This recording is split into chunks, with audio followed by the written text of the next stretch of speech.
오늘 또 그대의 최고의 날입니다. 임은미 선교사 묵상입니다. 2022년 5월 25일 수요일 최고의 날. 내게 왜 만족이 없을까요? 아모스 4장. 어제는 막내 멘티의 멘토링을 하기로 한 장소가 손님이 너무 많은지라 장소를 갑자기 옮기게 되었다. 만나기로 한 카페 앞에 차를 주차하고 막내 멘티가 오기를 기다리고 있었다. 막 택시에서 내리기에 불러서 내 차로 오라고 했다. 둘이서 갑자기 이야기할 장소를 검색했어야 했다. 나도 내가 살고 있는 곳 근처에 어떤 식당들이 있는지 잘 모른다. 그래서 네이버 들어가서 검색해 보기로 했는데 내 옆에 있는 멘티는 막바로 기도하는 모습이 보인다. 주님 어느 식당을 가야 하는지 알려주세요. 이렇게 기도하는 것 같다. 막내 멘티답게 구요음이 많이 묻어나는 멘티. 내 멘티가 되면 매일같이 나에게 자기의 묵상을 보내야 한다.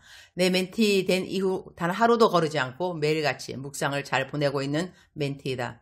막내 멘티가 들어오고 내 멘토링 채팅방은 훨씬 더 화기애애해졌다. 선배 멘티들이 막내 멘티를 환영하고 잘 토닥거려주고 으쌰으쌰 격려를 잘해주고 있기 때문인 것 같다.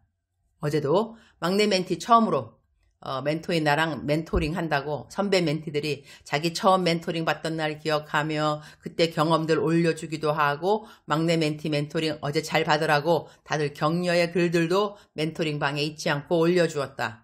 매일 묵상을 올려주던 막내 멘티의 어떤 말 묵상에 하나님을 너무 사랑해서 하나님이 하라는 것만 다 하고 싶어서 길을 걸을 때도 하나님 오른발 뗄까요? 왼발 뗄까요? 이렇게까지 기도했다고 해서 내가 그 부분을 읽으면서 울컥했던 기억이 있다. 정말 얼마나 간절하게 주님하고 가까이 동행하기 원하는지.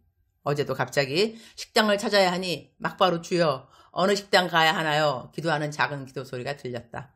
참 구엽기도 했는데 매사에 꼭 그러지 않아도 된다고 말해주었다. 막내 멘티의 멘토링 첫 수업. 성령의 음성에 항상 민감하기 원하는 멘티에게 일반 상식을 사용하는 것 역시 중요함을 알려주었다. 매번 무엇 입을까요? 어디 갈까요? 뭐 먹을까요? 이런 질문들을 하는 것도 필요하지만 아이가 크고 난 다음 그 아이가 문 밖에 나가면서 문 밖에 나가도 되나요? 옷은 뭐 입을까요? 파란색 입을까요? 노란색 입을까요? 이렇게 해야만 성령님의 음성에 민감한 사람이라는 생각은 우리가 안 하는 것이 건강한 생각이라고 나는 생각한다. 매사에 다 물어보면 주님은 이렇게 답하실 것이다. 너 마음에 드는 거 골라 입으렴. 하나님은 우리가 뭐 입어도 예쁘게 보일 것이니 말이다. 우리가 살아가면서 자연스럽게 가질 수 있는 일반 상식을 뛰어넘어 모든 일에 다 성령님이 일일이 말을 해줘야 한다고 생각하는 것이 영적인 것은 아니다. 하나님이 하라는 거 했다 하면서 옆에 사람들 민폐주는 사람들도 우리들의 공동체에서 우리는 만나게 되니까 말이다.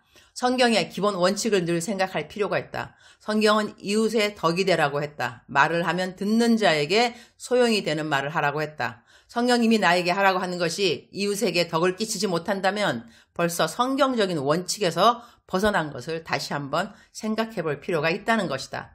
결혼 상대를 생각할 때도 내게 들려온 어떤 사람의 이름이 있다고 그 사람이 내 배우자인 것 같다고 그 사람 만나게 해달라고 기도하는 것 이러한 음성들 사실 다 조심해야 한다. 일반 상식을 벗어나는 것이니 말이다. 성경에 기이한 일들이 적혀 있는 것이 많지만 그러한 일들을 통하여 하나님의 살아계심을 그분의 능력을 배우라는 것이지 그분이 어디 마술램프의 지니 같은 그런 이미지를 배우라는 것은 아니라는 것이다. 하나님의 음성 듣는 법? 기이한 주님 음성 잘 안 들어도 일반 상식 잘 지키며 살아가는 사람들을 일반 상식 무시하면서 자기 자신이 특별히 영적인 것처럼 사는 사람보다 하나님은 훨씬 더 영적인 사람으로 여겨준다고 나는 생각하는 사람이다. 신앙생활에 중요한 것은 균형이라고 하겠다. 매사에 하나님 음성을 확실히 듣고 싶어하는 우리 막내 멘티가 어제 내 말에 좀 놀랐던 것 같다. 내가 웃으면서 성숙해지면 매사에 다 그렇게 주님한테 안 물어봐도 돼요. 라고 말해주었으니 말이다. 하나님의 임재함에 늘 거하는 자들은 무엇을 해도 주님의 기쁨이 될 것이기 때문이다. 멘토링 2시간을 넘게 한 것 같은데 하나님이 잘 다듬어서 주님 아주 기뻐하시는 일에 잘 사용될 멘티인 것 같아 많이 감사했다. 축복기도 해주고 첫 멘토링을 잘 마쳤다. 아모스 4장 8절. 두세 성읍 사람이 어떤 성읍으로 비틀거리며 물을 마시러 가서 만족하게 마시지 못하였으나 너희가 내게로 돌아오지 아니하였느니라. 여호와의 말씀이니라. People staggered from town to town for water, but did not get enough to drink. Yet you have not returned to me, declares the Lord. 만족하게 마시지 못하였으나 이 말씀이 마음에 와닿는다. 그렇게 하나님이 만족하지 못하게 만드신 이유는 하나님께로 돌아오라는 것이다.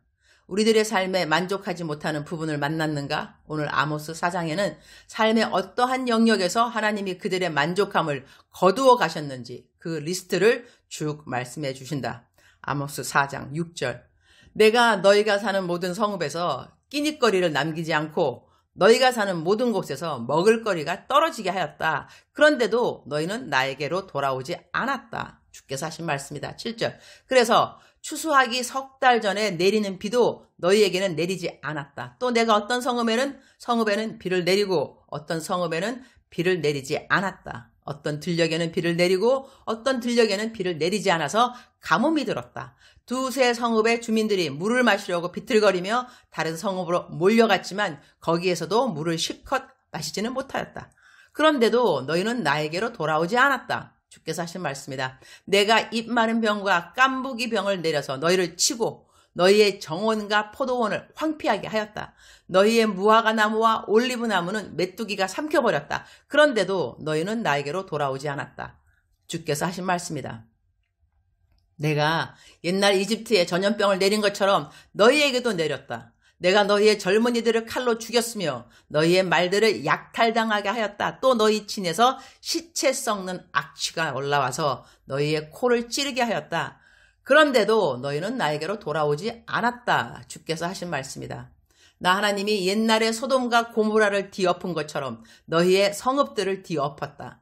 그때 너희는 불 속에서 끄집어낸 나무 조각처럼 되었다. 그런데도 너희는 나에게로 돌아오지 않았다. 주께서 하신 말씀이다. 주님, 오늘 또 최고의 날입니다. 나는 내 삶의 어느 부분이 불만족스러운지요. 그 불만족이 만족으로 바뀌려면 환경의 변화가 필요한 것이 아니라 내 마음의 변화가 필요한 것은 아닐는지요. 예수님 단 한 분만으로 만족한다고 한 그 고백은 진실된 고백인지요. 예수님 한 분만 사랑하겠노라고 말했지만 그 외에 또 무엇인가가 있어야 내 인생의 참 만족이 이루어지는 것인지요. 내 삶의 불만족스러운 모습들을 돌아보면서 내가 어떤 부분에서 주님께 더 돌아와야 하는지 깨닫게 하여 주옵소서. 근데요, 주님, 제 삶에 아무런 불만족이 없으면 딱히 주님께 돌아와야 하는 부분도 없는 거죠. 저 불만족한 곳이 하나도 없는데요. 주님 사랑합니다. 주님 감사합니다. 오늘 또 우리 주님 저를 보시면서 하루 종일 기쁘시면 참 좋겠습니다. 사랑하는 그대요. 사랑하는 그대요. 출석 부르고 있습니다. 대답하셔야죠. 우리 사랑하는 그대, 하나님이 사랑하는 그대, 사랑하는 그대여, 사랑하는 그대여 억만 번 더 들어도 기쁨이 되고 기분이 좋고 새 힘이 생기는 사랑하는 내 딸아, 사랑하는 내 아들아, 너는 나에게로 돌아오라. 너는 나에게로 돌아오라. 오늘 말씀은 우리들의 삶에 하나님께서 불만족한 것을 주시는 이유가 너 이렇게 불만족하니까 나에게로 돌아와야지. 내가 모든 것 공급할 수 있다고. 내가 너의 삶의 전부라고. 너 나에게 돌아와. 이렇게 돌아오게 하시는 방법 중에 하나가 우리들의 삶의 불만족이라는 것이죠. 뭐를 해도 안 되고 뭐를 해도 안 되고 도대체 왜 안 되는 거야. 이럴 때는 하나님 다 되게 해주세요 라는 기도도 중요하겠지만 돌아보는 그러한 기회를 갖는 것도 중요하다고 하겠습니다. 왜 나는 이 부분이 계속 안 되는 것이지? 왜 그럴까? 왜 만족함이 없을까? 왜 없을까? 왜 없을까? 하나님 나로 하여금 무엇을 깨닫게 하시는지요. 내가 내 삶의 어떤 부분을 그야말로 내려놓아야 하는지요. 명예일까요? 재정일까요? 건강일까요? 관계일까요? 내가 그 어느 것 하나님 앞에 우상화되었기 때문에 이것 때문에 불만족하게 된 이런 모든 상황들 돌아보기 원합니다. 그러한 기도가 필요하겠죠. 돌아보기 원합니다. 그래서 우리 정금같이 나오리라. 정금같이 나오리라. 제가 지난번에 한번 정금같이 나오는 거 설명한 적이 있는데요. 정금같이 이렇게 불 거기에 이제 도간이라 그러나요? 들어가면 다시 나와야 되겠죠. 불에 다 달구어서 나왔을 때 또 이제 두드러 팬다 그러더라고요. 막 그런 다음에 열 식히고 난 다음에 또 들어가는 거죠. 또 나와서 또 열 식히고 또 두드러 맞고 또 들어가고 그렇게 해서 나중에는 정금같이 나오리라. 그 과정은 똑같은 과정이라고 합니다. 마찬가지로 우리 삶에서 똑같은 과정 가운데 정말 지치고 너무 힘들어서 하나님 도대체 몇 번 더 들어왔다 나와야 되는 거죠. 이게 똑같은 상황인데 또 벌어졌나요? 왜 또 관계죠? 왜 또 건강인가요? 왜 또 돈인가요? 하나님 왜 그럴까요? 이렇게 우리가 물어볼 때에 이 그 도가니 안에 들어갈 때 금은 모르죠. 이게 몇 번 더 들어가야 내가 정금이 되는지. 그러나 이제 금을 집어넣는 그런 분들은 뭐라고 그러는지 잘 모르겠습니다. 멋있는 한국말 표현이 있는 것 같은데 그러한 분들이 이렇게 들이밀으면 들어갈 때 그 금은 몇 번이면 끝날지 모르겠지만 들이미는 그 사람은 알고 있다는 것이 너 이제 2번만 더 들어가면 돼. 2번만. 그러면 끝이야. 정금같이 나오리라. 우리가 그 과정을 가고 있습니다. 그래서 너무 실망할 것이 아니라 하나님 내가 정금같이 되고 있군요. 이렇게 위로할 수도 있고 그 다음에 내 삶에 불만족이 있을 때는 하나님께서 나에게 돌아오라. 정금같이 되게 하기 위해서 돌아오게 하라. 돌아오라. 라는 그런 부분이 있을 수 있겠구나 하고 스스로를 좀 평가해보고 반성해보고 돌아보는 것도 귀한 시간이라고 하겠습니다. 사랑하는 그대요. 오늘도 이겨내시기 바랍니다. 버티시기 바랍니다. 무엇으로? 주의 성령으로, 기도로, 감사로, 대적기도로 할 수 있는 모든 걸 총동원해서 오늘 또 견디시기 바랍니다. 견디다 보면 어느 날 와우 내가 드디어 정금이 되었구나. 그러한 고백을 만인 앞에서 할 수 있게 되겠죠. 하나님이 저를 이렇게 정금같이 만들어 주셨습니다. 이렇게 말이죠. 사랑하는 그대여 응원합니다. 사랑하는 그대여 축복합니다. 사랑하는 그대여 사랑합니다. 그대의 최고의 날입니다.